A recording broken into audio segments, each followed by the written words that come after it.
It's been 1 year since ChatGPT was launched, and AI is already threatening Gen Z's career options. The chatbot is so good at producing original content that it's replacing humans at work. Some of us have already lost our jobs. To AI workers like me. So today, we ask, is mass unemployment on the horizon? Or is there a silver lining? Yeah, I don't know where all this is going, but what if it leads to a world where robots replace all of our jobs and we have to have universal basic income? Free money to f*** off? Generative AI is disrupting the labor force. Goldman Sachs estimates that 300 million full-time jobs are currently at risk of exposure to AI automation globally. Here in America, AI is projected to affect 63% of the workforce. Some of us have already been impacted, like you and I, Tyson. Remember earlier this year when our entire video team was laid off because the company that hired us decided it would be a lot cheaper to just turn to AI video generators rather than paying a crew of producers, writers, directors, talent, and lighting people. Yeah, true story. We were replaced by AI, and it only took 6 months. It only took 6 months. I wasn't expecting to go that fast. No, so here we are doing our own thing, and maybe one day I'll replace you, Tyson, with AI. Maybe I'll replace you with AI. White-collar workers are expected to be hit first since generative AI can perform data entry, budget analysis, copywriting, web developing, software programming, journalism, and a whole list of other jobs. Even CEOs are worried about losing their jobs. Good, they should be. In a recent edX survey, C-suite executives estimated that 49% of current workforce skills won't be relevant by 2025. What? That's in 2 years. That's in 1 year. That's in 1 year. That's already now. Like, what? It's happening. Yeah. 49%? And this could be a major bummer for Gen Zers because many entry-level jobs are going to be the first to get automated. If 49% of people lost their jobs in 1 year, that would be a collapse of the world economy. Yeah. Okay, I guess we should just live it up for the next couple months. Blue-collar jobs. This is why we've been replaced. Yeah, I know. This is why we need to be replaced. Blue-collar jobs involving physical labor will likely be safe, at least for now. So nannies, hairstylists, massage therapists, plumbers, electricians, and so on probably don't need to worry as much.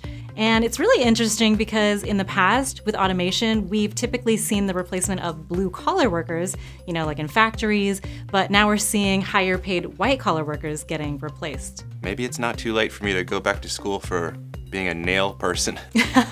A lash technician? My lash girl, though, just invested in a bunch of robots that are really expensive that can just go in and do your eyelashes for you. What? Yeah, eyelash extensions. You don't want robot fingers going towards your eyes? No, I don't, but actually it looked really awesome. I'm not gonna lie. I was like, whoa. Well, if they can like do she that, could have a whole business and make money off of it. Well, dang, if they can do that, what can't they do?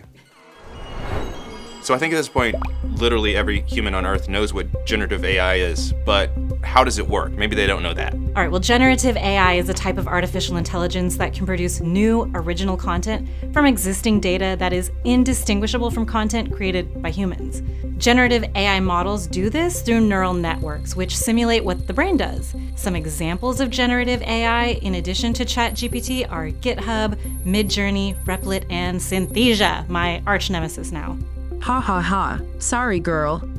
But in the future, maybe AI automation could be a good thing. There will come a point where no job is needed. You can have a job if you want to have a job for sort of personal satisfaction, but the AI will be able to do everything. Look, what Elon Musk just said, that's the dream, but the reality, it remains to be seen. It could be terrible, and there will absolutely be growing pains, but new innovations also create new work opportunities.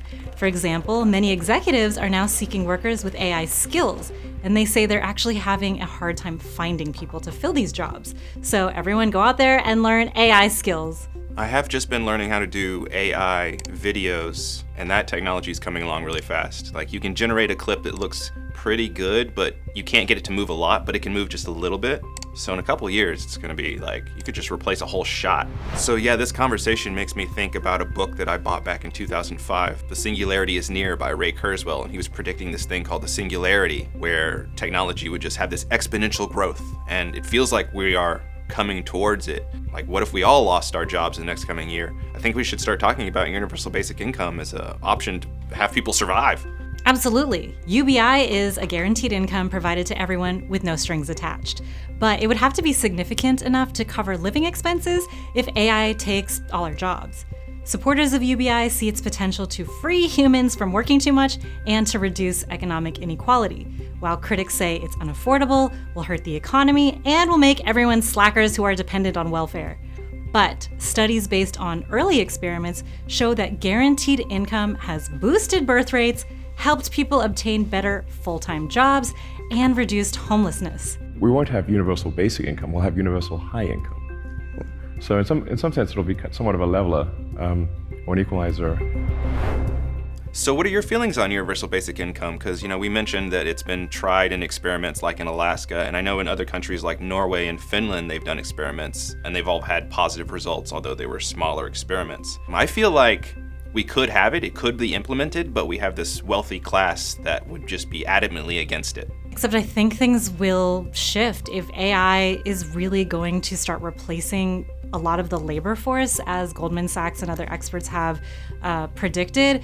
There's going to be support for this among the public. And we need to make this move because we're in the midst of the greatest economic and technological transformation in the history of our country. We automated away 4 million manufacturing jobs in Michigan, Ohio, Pennsylvania, Wisconsin. And my friends in Silicon Valley know full well that we're about to do the same thing to millions of retail workers, call center workers, fast food workers, truck drivers, and on through the economy. Yeah, right. I think the zeitgeist is shifting. I think people are starting to look at UBI and try to understand it and really see how it could be beneficial.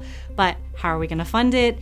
That's the next big question. If companies are able to generate a ton of money by firing employees and replacing them with generative AI, maybe they pay some sort of an additional tax to help fund UBI. They're probably not going to like that I'm saying that, but it is an option. Yeah, you're talking about the zeitgeist shifting, which is the collective consciousness of everyone. And that my biggest fear would be that it always takes way longer for the collective to shift to a new concept.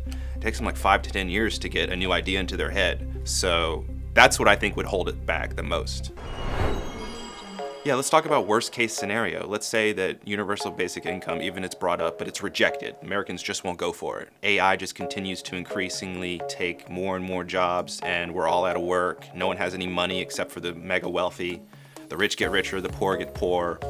Are there any regulations or protections in place yet to prevent this terrible scenario from happening? I haven't seen anything that specifically addresses the labor force and how AI is going to impact it. This year, the European Union introduced a proposal to enact the world's first comprehensive AI law to ensure that systems are safe, transparent, non-discriminatory, and eco-friendly. President Biden in the US also issued an executive order setting new standards for AI safety and security, but these regulations don't go far enough, in my opinion.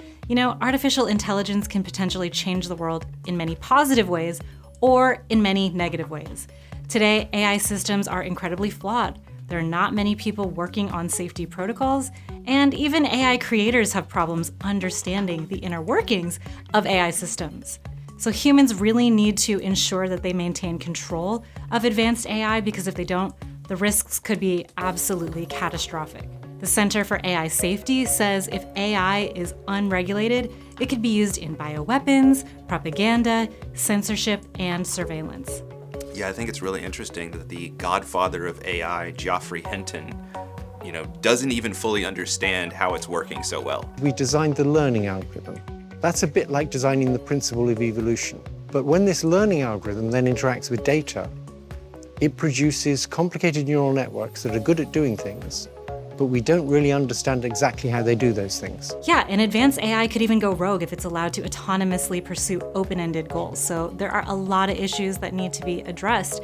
And unfortunately, companies are kind of sitting back, and they keep saying that they are wanting governments to regulate it so that they're not going to be held liable for negative outcomes of uncontrolled AI. But the government doesn't really like to come down too much on corporate America, so we'll see what happens.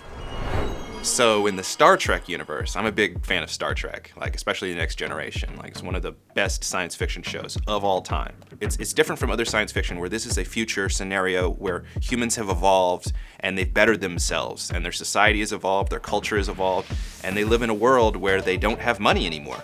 You know, get food, you get whatever resources you need, and it's considered a post-scarcity society. But I'm bringing this up because there's a book that I bought called Trekonomics, and the author goes into how we could evolve from where we are now to a Star Trek type scenario where we have things like universal basic income and, you know, have solved most of the problems we have. Trekonomics, the opposite of Reaganomics. Yes, it would be very much the opposite of Reaganomics. What do you guys think about all this? Do you support UBI? Let us know in the comments. And of course, be sure to subscribe for more independent news like this. Thanks for watching. I'm Brigida. Okay, blue-collar jobs involve... Are we high? Like, what's happening? Okay. I feel like it. I'm not even sure if I've woken up. Like, am I still sleeping? Like, how many times can I say blue-collar jobs? You just did. Okay. Time